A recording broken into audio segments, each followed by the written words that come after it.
تمہیں کہہ رہا تھا کہ اللہ تعالیٰ ہماری اس مہینے میں کیسی ہیلپ کر رہے ہیں، کیسی مدد کر رہے ہیں اور کیسا ساتھ ہمارا دے رہے ہیں کہ ہم مکمل تمہارے سپورٹ میں ہیں، لیکن تم انسان کے بچے بن جاؤ، تم انسان بن جاؤ، بس ہم مکمل تمہارے سپورٹ میں ہیں۔ کیسے ہیں؟ میں اسٹیپ بائی اسٹیپ آپ کو یہ باتیں بتا رہا ہوں۔ دیکھو، ہم نے بار بار سنا اللہ کے رسول صلی اللہ علیہ وسلم نے فرمایا کہ اللہ تعالیٰ اس رمضان کے مہینے میں شیطان کو بیڑیوں سے جکڑ دیتے ہیں اور جہنم کے دروازے بند کر دیتے ہیں۔ بتاؤ، انسان جب برائیاں کرتا ہے تو کہاں جاتا ہے؟ جہنم میں۔ اللہ تعالیٰ نے جہنم کا دروازہ بند کر دیا، ہمیں بتا دیا ہمارا مقصد تم سے جہنم بھرنا نہیں ہے، ہم تو تمہیں جنت دینا چاہتے ہیں۔ ہمارا مقصد اگر جہنم بھرنا ہوتا تو ہم نے جہنم کا دروازہ کیا کیا ہوتا؟ کھلا ہوتا۔ ہم نے جہنم کا دروازہ رمضان میں بند کر دیا، اشارہ کر دیا کہ ہمارا مقصد تمہیں جہنم میں ڈالنا نہیں ہے۔ اب انسان گناہ اور غلطی کس وجہ سے کرتا ہے؟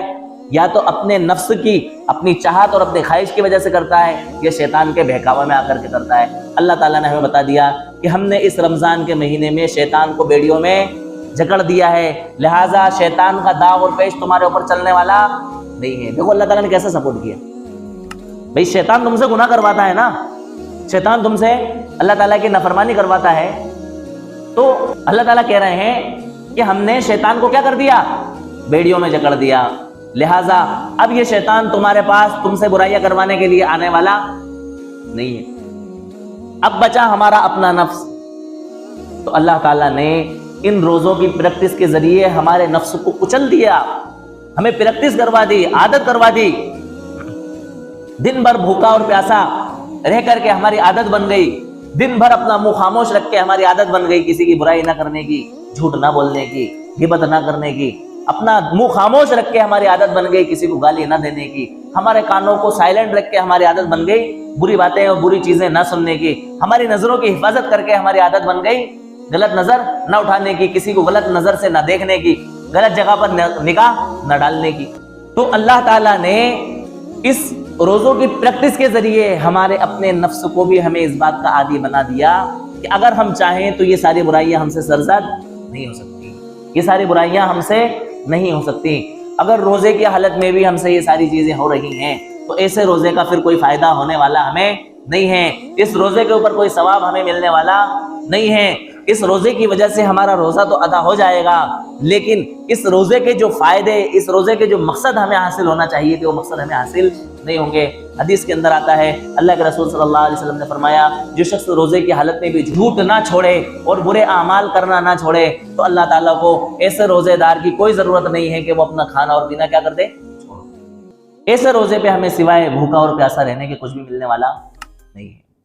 لہٰذا عہد کریں، وعدہ کریں، اپنے آپ کو جھنجھوڑیں، اپنے گریبان میں منہ ڈالیں اور اپنے آپ سے سوال کریں کہ میں اب انسان بنوں گا، میں اب حقیقی معنوں میں مسلمان بنوں گا، یہ رمضان میں ایسا گزاروں گا جیسا رمضان گزارنے کا حق ہے، میں اس رمضان میں اللہ تعالیٰ سے ایسا ڈروں گا جیسا اللہ تعالیٰ سے ڈرنے کا حق ہے۔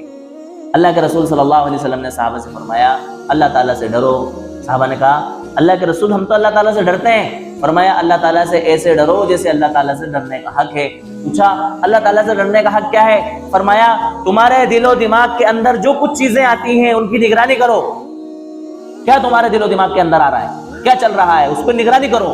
غلط چل رہا ہے فوراً اپنا دماغ وہاں سے ہٹاؤ کہ یہ کیا ہے، اللہ تعالیٰ کی منشا کے خلاف ہے، میرے اسلام کے خلاف ہے، میرے ایمان والا ہونے کے کیا ہے، خلاف، اس کی نگرانی کرو۔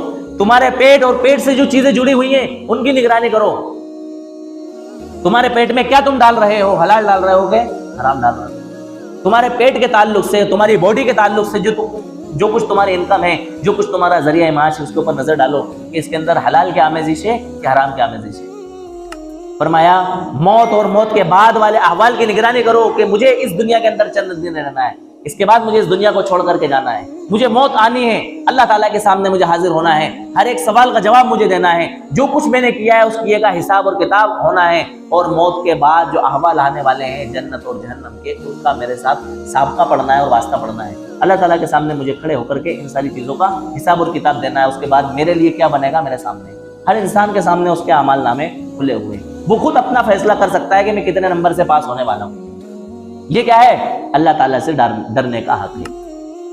ہر انسان یہ کوشش کریں کہ میں اس دنیا کے اندر اکیلا اچھا انسان بنوں گا، کوئی بنے یا نہ بنے، تو اس دنیا کے اندر اس اللہ تبارک و تعالیٰ کی یہ زمین ایک انسان کے گناہوں سے کیا ہو جائے گی؟ پاک ہو جائے گی، ایک انسان کی نافرمانیوں سے کیا ہو جائے گی؟ پاک ہو جائے گی۔ دیکھو جو کچھ ہوا، ہر انسان، میں نے جیسا کہ شروع میں بتایا کہ انسان جو ہے نا خطاؤں کا پتلا ہے، غلطیوں کا کیا ہے؟ پتلا ہے، اس سے غلطیاں ہوتی ہیں، لیکن انسان عہد کرے کہ میں انشاءاللہ یہ رمضان کے طریقے پر اور ڈھنگ پر گزاروں گا۔